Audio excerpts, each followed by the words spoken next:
Bonjour à tous, eh bien, je suis ravie aujourd'hui de retrouver mon ami Frédéric qui est médium pur, tarologue voyant, avec beaucoup de sensibilité. D'ailleurs, tu es un artiste de base, c'est bien ça? Oui, oui. Donc j'ai rencontré Frédéric il y a quelques mois et on a tout de suite bien accroché. On s'est rendu compte qu'on avait un petit peu les mêmes talents, avec chacun ses possibilités, ses facultés.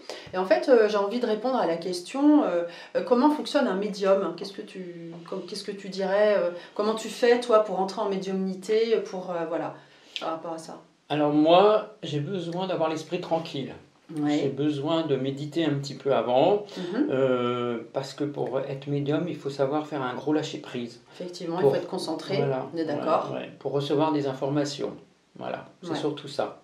Arrêtez de penser à nos problèmes.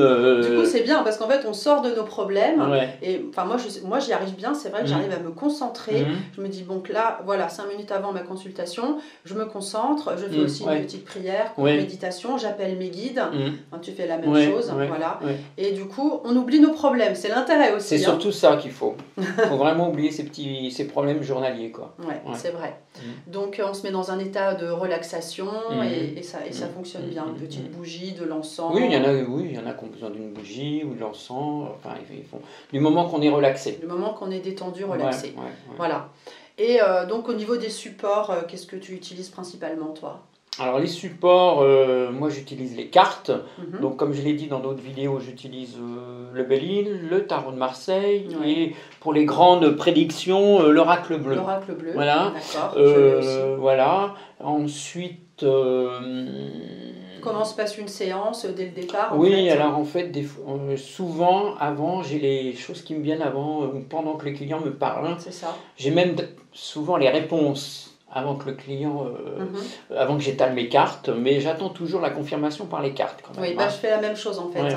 Moi j'ai beaucoup de clairaudience, toi tu as des flashs, toi c'est plus visuel. Et je vois, Moi c'est plus en fait clairaudience, beaucoup de clairaudience, certains flashs parfois.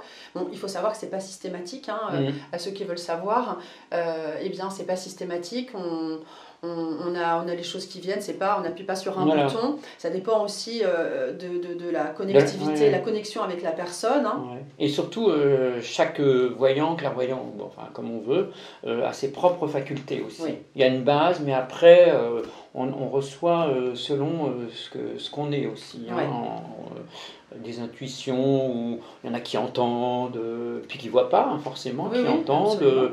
Voilà, donc il y en a qu'on appelle ça l'écran mental aussi. Moi j'ai ça. J'ai les mots, j'ai des scénettes aussi, des fois. Alors justement, à ceux qui s'y intéressent, comment savoir si on a de l'intuition? Qu'est-ce que tu dirais, toi? L'intuition, c'est le ressenti déjà. Par exemple, si vous êtes avec quelqu'un où on dit je ne le ressens pas bien, je ne suis pas bien avec cette personne, puis je suis pas bien. Le corps parle. Ouais, voilà, on n'est pas bien dans cette maison.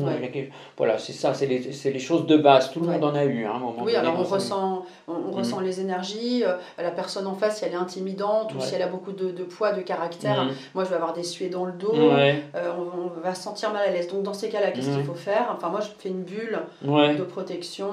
On fait une espèce de lâcher prise aussi. On n'essaye pas de se focaliser sur ce malaise aussi. On essaye de se protéger d'essayer de dire bon, faut passer quoi. Il faut pas se focaliser, sinon on se fait imprégner par cette chose-là quoi. Moi c'est ce que je fais personnellement. Donc pour ceux qui commencent à voir, donc la question tout à l'heure c'était comment savoir si on a de l'intuition. Donc quelqu'un qui se pose la question. Déjà, s'il se pose la question, je pense qu'il en a. Oui. Quand des fois vous dites, bon, je sais pas, il est peut-être préférable que j'aille là ou que là, et puis vous avez fait le bon choix, et des fois, c'est peut-être pas un coup de chance, c'est votre intuition. On écoute sa petite voix intérieure. Voilà, chercher. Il faut écouter sa petite voix intérieure, pas trop se poser de questions, laisser venir. Je dirais comment savoir si on a de l'intuition, par exemple, si on a des choses qui nous viennent comme ça, inopinément. Et en fait, il faut laisser venir, il ne faut pas se poser de questions. Si on a des symboles, alors par exemple en clairaudience, il ne faut pas les interpréter, t'es d'accord? Par exemple, je sais pas, moi l'autre fois j'ai une femme en consultation et j'entends le mot grue. Je me suis dit c'est bizarre, c'est une femme, bon, elle est peut-être dans les grues. Je me suis dit je vais quand même le dire. Et elle me dit oui, c'est mon mari, il est dans les grues. Effectivement, c'était ça. Après j'entends le mot chaussures pour quelqu'un d'autre. La femme vendait des chaussures. Enfin moi je fonctionne comme ça. Toi j'entends des mots, mais ce que je voulais dire pour ceux qui se posent la question, s'ils entendent des choses, faut laisser venir. Et il ne faut pas interpréter absolument. Voilà, quand c'est pour soi, bon, ça peut être des symboles. Voilà. Moi, récemment, c'était, comme je te disais, le mot distance, avec la cliente qui est en face de moi. Bon, distance, c'est un spectre assez large, hein, ça veut pas... On peut aller n'importe où avec la distance. Et donc, c'est la cliente, quand on dit ça, la cliente, c'est la cliente qui cible le mot et qui ça lui parle. Voilà, c'est ça. En fait, quand on a quelque chose qui nous vient, un flash ou quoi que ce soit, on le décrit sans l'interpréter. Et voilà. Comment savoir encore, c'est pour les gens qui se posent la question, s'ils ont de l'intuition, par exemple avec les rêves. Ouais. Il y en a qui n'ont pas de rêve prémonitoire aussi. Oui, hein. Mais si on en a, ça si on en a, c'est vraiment un signe qu'on a des possibilités. Effectivement.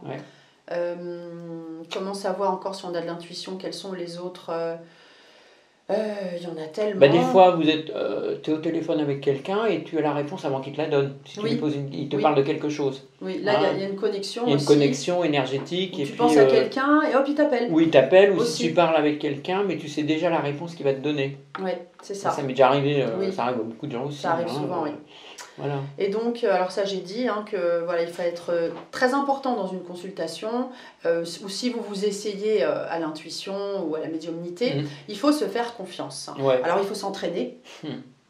Tu vois, il faut c'est comme moi qui suis artiste encore, c'est un travail quotidien, il faut faire ses gammes, voilà, il faut s'entraîner, même si des fois vous n'avez pas de clients pendant 3-4 jours, parce qu'il y en a à qui ça arrive malheureusement. Ou alors si les gens n'ont pas de clients, ils veulent s'entraîner avec la famille, les amis ou des personnes qui ne connaissent pas. Il ne faut pas attendre et ne rien faire. Voilà. Et puis surtout s'entraîner avec des personnes qu'on ne connaît pas forcément, comme ça on est vierge, on prend une photo, il y a plusieurs moyens, on prend une photo et puis on écrit ce qu'on ressent, on lâche prise. On peut aussi faire le test avec l'enveloppe. Quelqu'un vous met une enveloppe, une image dans une enveloppe. Et puis voilà, on essaye. Mais il faut s'entraîner, il ne faut pas avoir peur en fait. Toi, tu as déjà fait le test Oui, alors moi j'ai déjà fait le test. Alors il y a aussi le défaut des fois qu'on a tout de suite l'information, on se dit que c'est pas possible. Et notre ego, notre mental part sur autre chose, mais souvent c'est la première impression qui vient. Qui est la bonne. Mais c'est vrai, ça m'est arrivé aussi quand je suis en voyance, j'entends quelque chose et je me dis non, c'est pas ça, parce qu'en fait il faut pas intellectualiser. Non. Mais en fait il faut dire la première chose qui vient. Et puis il faut pas avoir peur de se tromper. C'est ça le plus dur au départ. On peut se tromper, mais il faut pas avoir peur de se tromper parce que voilà, il faut essayer. Je pense qu'une bonne voyance c'est 80-90% de bonnes informations. Un voyant peut toujours aussi, faut pas à 100%. C'est pas du 100%. C'est pas du 100%. Et puis ce qu'on dit dans la voyance aussi, c'est l'instant présent. Oui. Il y a un libre arbitre si vous avez décidé de prendre aussi un autre chemin plus tard. Vous ne voulez pas suivre ce qui est marqué dans les cartes, c'est aussi votre libre arbitre. Ce qui est important, c'est que en fait, il faut que, moi ce que j'explique aux gens, il faut que ça résonne en eux. Si dans ce qu'on dit, ça résonne, ah oui, ça je le savais, c'est souvent confirmé. Nous, entre voyants, on se consulte parce que pour soi, c'est plus difficile. Et souvent, on a déjà les réponses.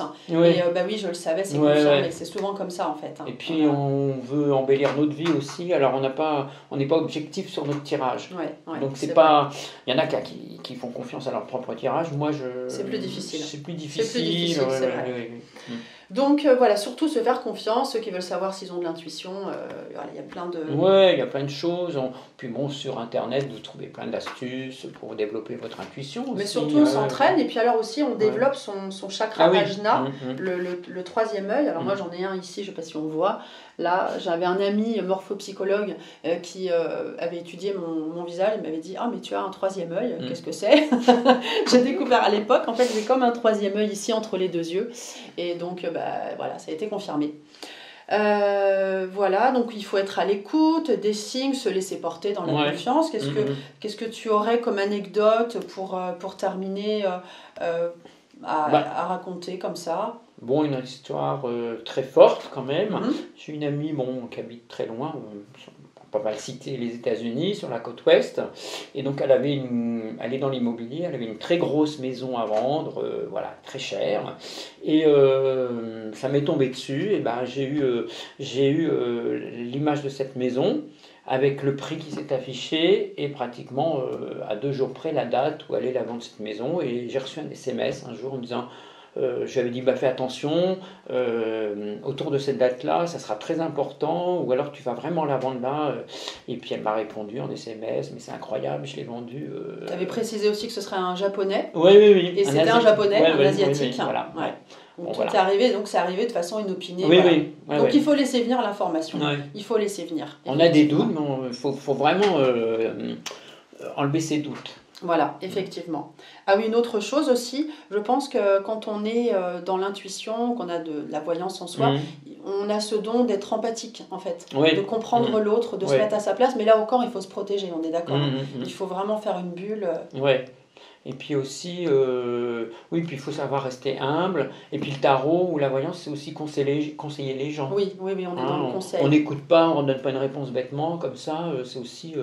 le tarot conseil, c'est ce qu'on fait dans les vidéos. C'est l'intérêt en fait d'essayer de comprendre la situation, d'essayer de creuser. Donc à vous qui avez envie d'apprendre le tarot ou de vous faire tirer les cartes déjà, vous avez donc Frédéric. Le numéro s'affiche pour le consulter. En ce qui me concerne, c'est pareil, vous pouvez me consulter également. Et je vends aussi une formation sur le tarot, une formation en ligne. Donc vous avez le lien dans la description. Voilà, j'espère que cette vidéo vous a apporté plus d'informations sur le thème de la voyance, la médiumnité, l'intuition, etc. On en fera peut-être d'autres aussi. Oh bah oui, on en fera d'autres, au plaisir de se revoir. Merci à tous, à très bientôt. Merci, au revoir.